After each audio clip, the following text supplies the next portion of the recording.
So hi everybody.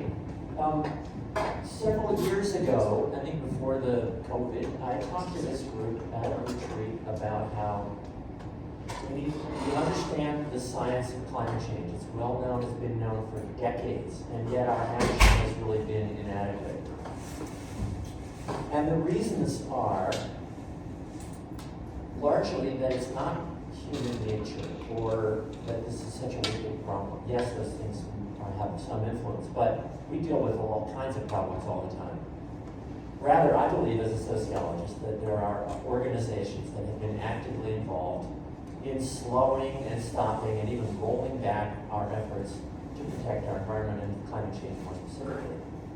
So there needs to be really a social science of understanding climate obstruction. So that's what I have dedicated the end of my career to. And by creating something called the Climate Social Science Network, which is now it's a global network and it's based out of my lab called the Climate and Development Lab here, thanks to the amazing support of the staff and welcoming in all the faculty here at IBES and around the university and in the community. So I'm going to tell you a little bit of that story. So tobacco, this is the first time that scientific knowledge has been sort of sidelined and refuted, and and progress on addressing the problem has been delayed. So tobacco risks were of course known back in the 1950s and 60s, but it took decades, and we still have extremely incomplete control of this problem of tobacco. So you can see, doctors, I only smoke facts. There's that one. I only smoke facts, more doctors smoke camels. I mean, there was Surgeon General reports and so on that really showed just how bad the problem was. And it's a similar story with climate change, right? There's been, for every effort to understand the science, there's been efforts to push back on the science. There's a whole industry of delay. And this includes think tanks all over the world. They're now global.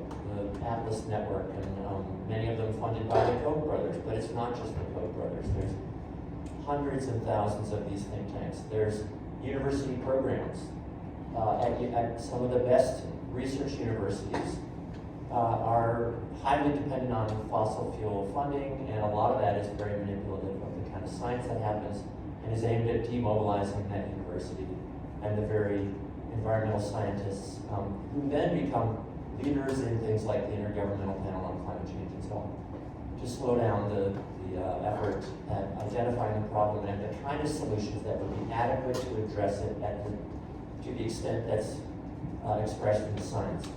There are many other things: campaign contributions, lobbying groups. There's infiltration of federal, state, and local agencies. There's the efforts to slow down the UN climate change negotiations, the UN Framework Convention on Climate Change. As you know, next year will be actually led by the United Arab Emirates CEO of their oil production company. So anyway, I'm giving you the idea, right? This is complex and it's very well organized. It's very well funded. This is the largest industry in the history of the world. So Robert Brule, who I discussed 5 years ago when I talked about this in this group, came to Brown as a visiting professor after his retirement at Drexel University. And he and I started this thing called the Climate Social Science Network. This is our website. I welcome anybody to go to it. It's cssn.org. And we're just trying to understand and really build a field of the social science of climate obstruction and politics around climate obstruction. We thought it was going to be 30 or 50 people, and we're already over 350, and we're growing. So we have 350 scholars now in over 40 countries.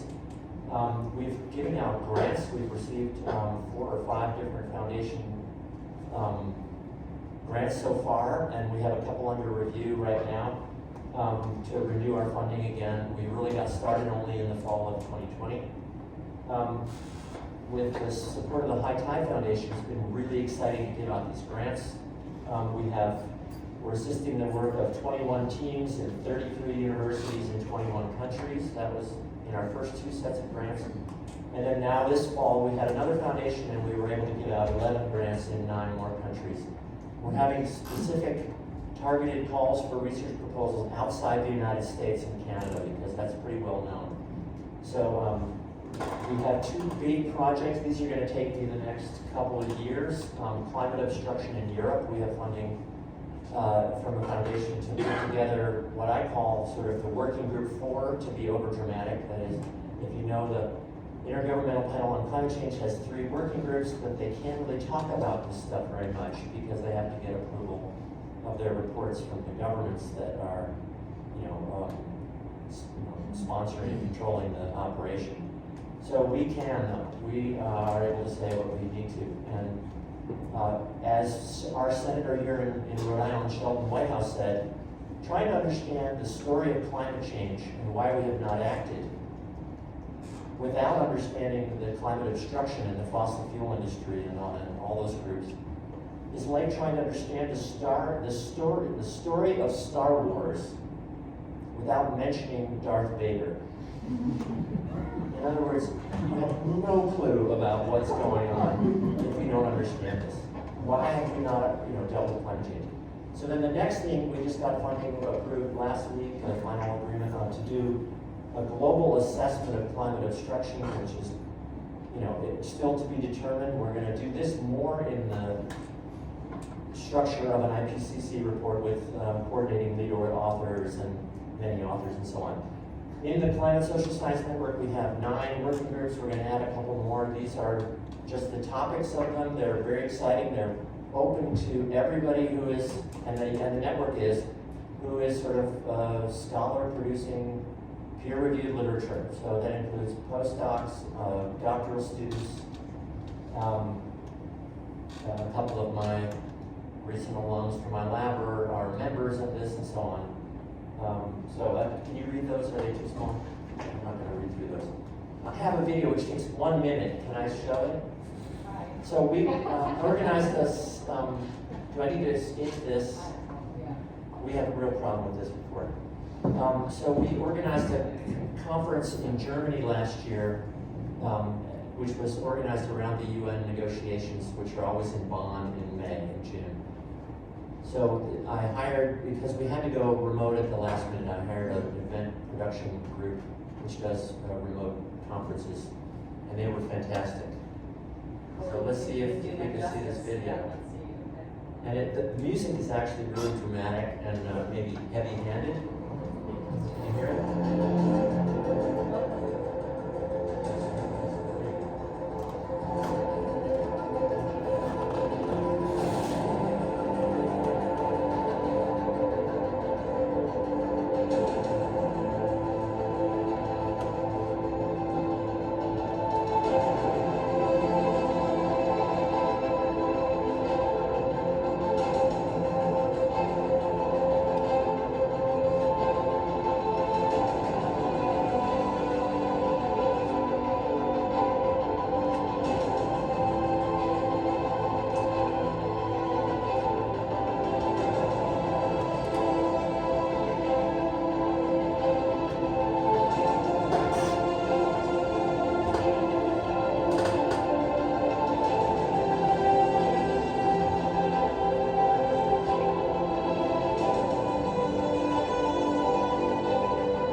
Stop there, and does that make you want to go to the conference? Another online conference?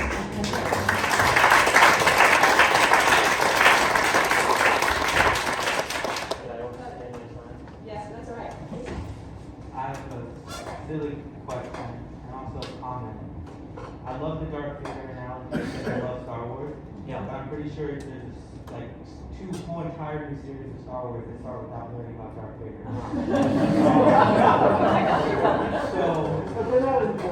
Were they prequel or prequel? No, there's like 6 whole movies without Darth Vader. young, how do we get to the We're having a different conversation since 1977 and, you know, New Hope came out, right? My question is really basic, but in the spirit of communicating effectively, I would love to know, and this is not a judgment at all, I just want to know, I'm interested, the decision around the choice of obstruction as the word choice. Yeah. I saw climate obstruction, I didn't know what that meant immediately without you explaining it. Okay. But then in some of the videos, it said climate change obstruction. So I'm just wondering kind of why obstruction, yeah. All right, so I'll go back to my phone. So we're trying to say it's not just denial of the reality of climate change, that a lot of this effort has moved beyond denial to delay, and it's always been about doubt, creating doubt and uncertainty. So then there's efforts that often don't explicitly do any of those things, but do obstruct forward movement on, again, getting us to actions that would be commensurate with what the science tells us is necessary to do. It's a tricky word, and by saying obstruction, we also risk, as one of our members said, alienating people.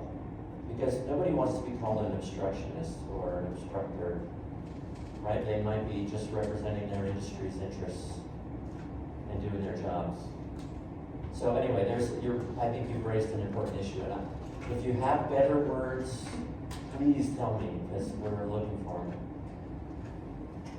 And I don't need to just say flippantly,